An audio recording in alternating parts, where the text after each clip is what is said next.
he querido invitar a Carlos Pereira, él es director ejecutivo de Amigos Foundation. Él es experto en temas de reforma de justicia penal y de inmigración, y sin duda él va a poder ponerles quizá un poco más de luz a todo esto. Carlos, muchísimas gracias. ¿Qué opina usted de lo que ha ocurrido en el día de hoy, de ese anuncio a través de una filtración? No tenemos todavía el documento oficial. ¿Qué conclusión podemos sacar hasta este momento? Bueno, he estado estudiando un poco y revisando lo que hasta ahora el gobierno está diciendo. Y dice que el argumento oficial es que los estados de protección temporal estaban amparando a muchos individuos con antecedentes criminales. Uh-huh. Entonces, recordemos que el estado de protección temporal, cuando se inicia, realmente solo te pide tu acta de nacimiento, 2 fotos, y luego vas a hacer unas huellas y a los días te llega tu aprobación. No se hace una investigación profunda a quién se le está dando el estado de protección temporal. Entonces, no era de esperarse. Recordemos también que en los últimos días de la administración anterior, el presidente Trump otorgó el DED para los venezolanos. ¿Qué pasó? Que ningún venezolano se interesó en su momento por hacer un DED, pensando que convenía más en ese momento un estado de protección temporal. Sin embargo, lo que tenemos tantos años de trabajar con la comunidad inmigrante, sabemos que es más importante un DED que un estado de protección temporal. ¿Y por qué? Lo explico. El DED es el Deferral Enforcement Department. Dice que te van eventualmente, después de una investigación, te van a deportar si no calificas. Pero también el DED nos condujo a aprobar la ley NACARA en el año de 1998. Entonces, no todo el mundo lo entendió. Nosotros hicimos un trabajo profundo con Actualidad Radio 4 años atrás, explicando y diciéndole a la comunidad venezolana la importancia que tenía el DED. Yo lo que le puedo decir a cualquier venezolano amparado ahora mismo en el estado de protección temporal más conocido como TPS, que no tenga ninguna preocupación. Si usted no es una persona criminal, básicamente usted no está siendo puesto en esta lista de personas que tienen que tener temor. Y si ya el presidente 4 años atrás dio un DED para los venezolanos, posiblemente el programa que venga para los venezolanos próximamente sea un DED.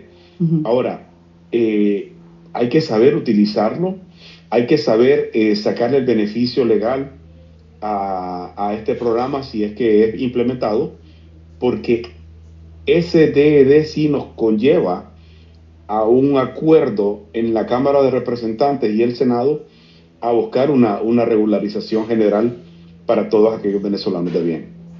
Yo quiero pedirles a nuestros compañeros que nos pongan nuevamente esa comparecencia de Kristi Noem, la secretaria de Seguridad Nacional, en ese programa de Fox and Friends, para que podamos escucharla y para que de alguna manera pues saquen ustedes también sus propias conclusiones. Vamos a ponerlo.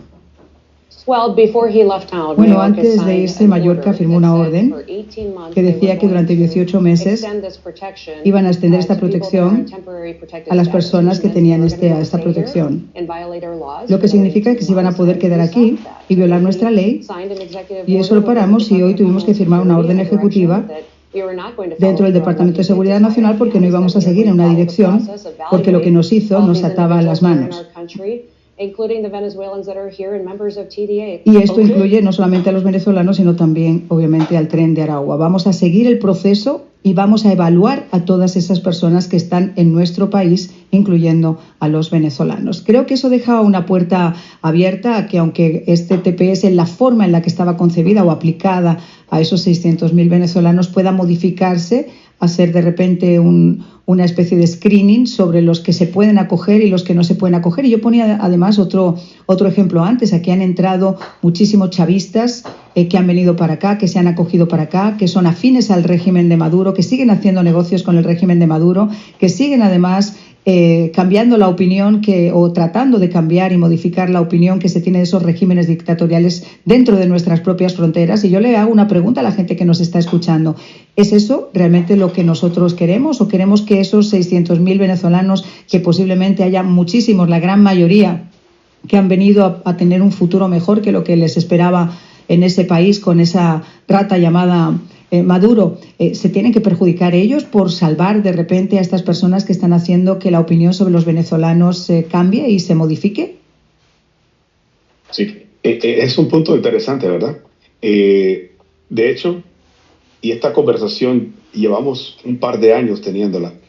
Cuando se hizo el segundo lanzamiento de un estado de protección temporal, nos quedamos un poco abismados, impresionados porque se había hecho.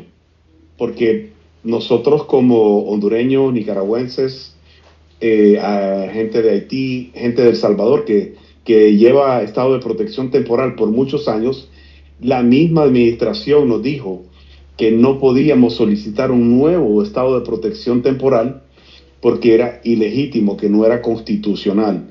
Entonces, siempre nos aguantamos, siempre nos quedamos sin el hecho de empujar un nuevo estado de protección temporal porque nos dijeron es inconstitucional hacer un estado de protección temporal sobre otro estado de protección temporal. Entonces nos hicimos hacia atrás y empujamos,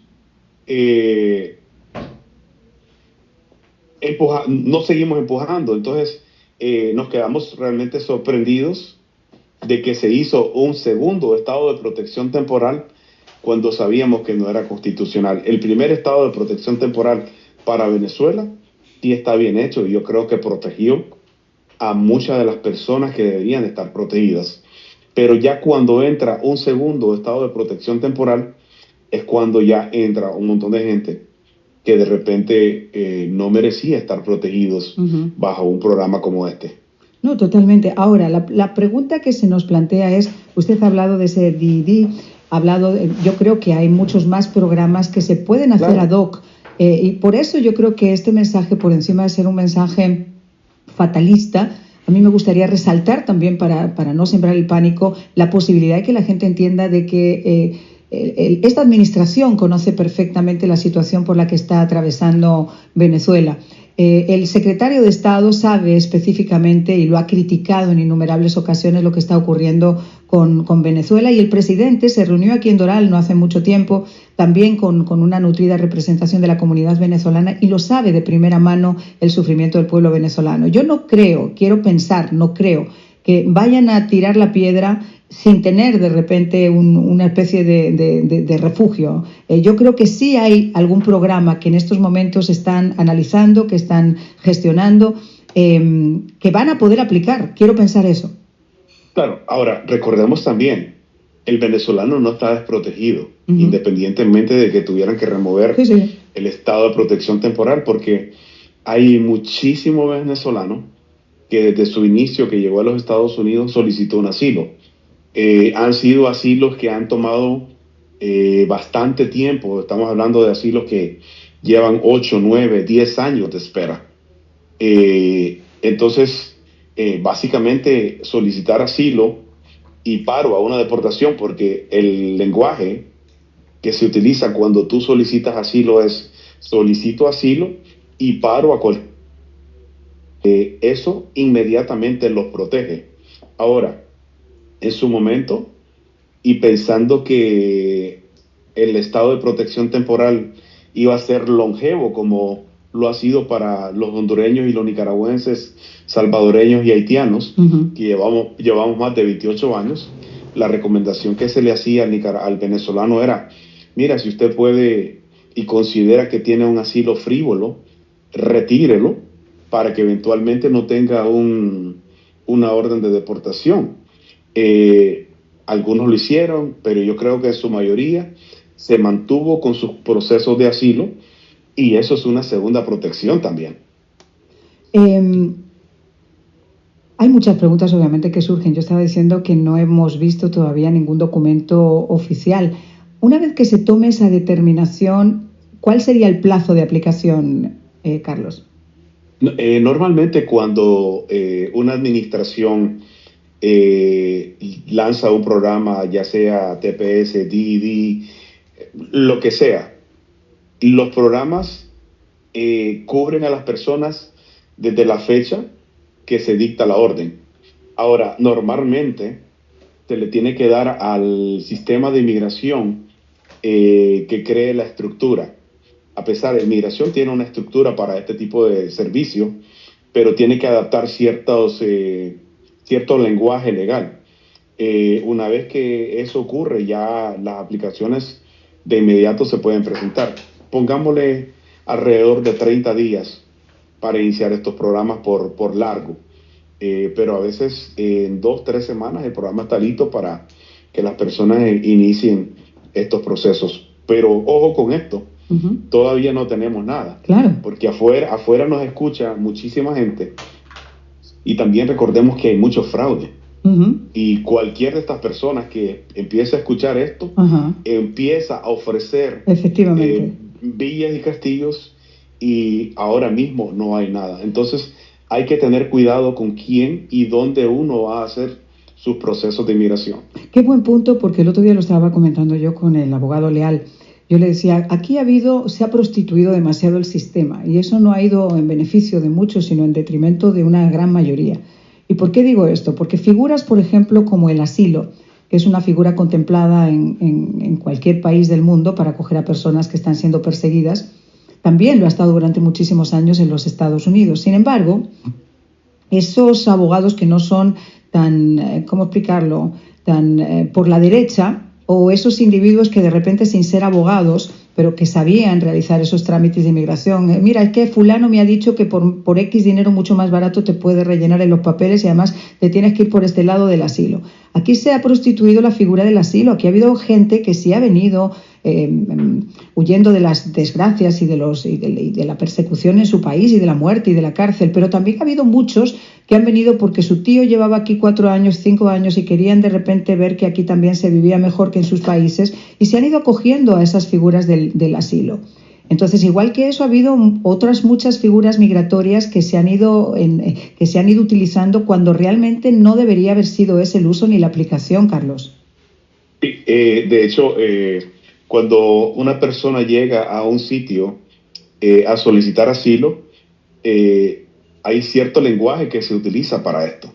Y se le dice, cuente las razones por las cuales usted sintió temor, por las razones por las cuales usted tomó la decisión de venirse a los Estados Unidos, y si tiene evidencias, mucho mejor. Ahora, pegado a esto, viene su declaración, su historia, y ahí es donde está el punto neurálgico entre lo que es correcto y no es correcto. Si una historia usted la cuenta bien contada en papel y con su mano, el sistema de inmigración la va a aceptar y va a entender que eso es su historia. ¿Dónde entra el problema? Cuando a una persona alguien le hace una historia y se la hace en un computador y se lo hace muy presentable, muy bonito. Llevamos por lo menos 10 años de que la corte no acepta ese tipo de documento. ¿Por qué? La gente llegaba a sus cortes y decía, oh, pero esa historia no es mía, eso yo no lo hice. Exacto. Entonces, ¿quién lo hizo? Me lo hizo el abogado. Entonces, la determinación de los jueces fue, no se aceptan más historias en una computadora. Hoy en día, si usted tiene que presentar un asilo, tiene que estar hecho con su propia mano, con su propia letra, y es su propia historia. Carlos. Entonces, eso es una protección grande para la persona. Es su testimonio que le está dando la protección para pelear por su caso. Yo creo que por fin vamos a poder poner también un poco de luz en todo esto, sobre todo en la forma en la que se había hecho, y vamos a tener que estar conversando contigo seguramente en los próximos días cuando ya tengamos algo mucho más firme. Te quiero agradecer mucho, Carlos Pereira, que hayas estado con nosotros. Encantado de poder estar y compartir en una de las mejores radios que existen en todo Estados Unidos, la más correcta, donde hemos estado por tantos años. Muchísimas gracias, Carlos. Señores, hacemos una pausa.